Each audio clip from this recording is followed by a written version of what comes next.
আসসালামু আলাইকুম। আপনারা দেখতে পাচ্ছেন আমি একটি পেঁপে গাছের কাছে দাঁড়িয়ে আছি। তো আমরা তো পেঁপে খাই বা পেঁপের পাতারও একটা উপকারিতা আছে, এগুলো আমরা সবাই জানি।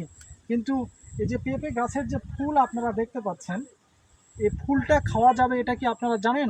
অনেকে জানে এবং অনেকে জানে না। জানলে অবাক হবেন যে ফুলে প্রচুর পরিমাণে ভিটামিন সি রয়েছে, ভিটামিন এ রয়েছে এবং ভিটামিন ই রয়েছে।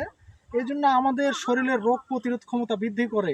অ্যান্টিঅক্সিডেন্ট থাকার ফলে হজম শক্তি কিন্তু আমাদের বৃদ্ধি করে, ত্বক ভালো রাখতে কিন্তু গুরুত্বপূর্ণ ভূমিকা রাখে এই পেঁপে গাছের ফুল।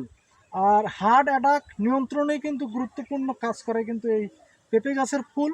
এবং আপনার যাদের ডায়াবেটিস রয়েছে, ডায়াবেটিস নিয়ন্ত্রণে কিন্তু বেশ ভূমিকা রাখে। তো আমরা এটি খাবো কী করে? তো আমরা এটি কিন্তু এই পেঁপে গাছের ফুলটা সুন্দরভাবে আমরা পরিষ্কার করে নিয়ে ধুয়ে আমরা এটি সিদ্ধ করে কিন্তু সালাদ হিসেবেও খেতে পারি, বা সিদ্ধ করে আমরা বিভিন্ন ভর্তা বা সবজির তরকারিতেও কিন্তু আমরা খেতে পারি। তো আপনাদেরকে একটু কাছ থেকে দেখাই। আপনারা দেখতে পাচ্ছেন কত সুন্দর গাছটিতে কত সুন্দরভাবে এই ফুলগুলো ধরেছে। তো আমার ভিডিওটি এই পর্যন্তই। আপনারা ভালো থাকবেন। ধন্যবাদ।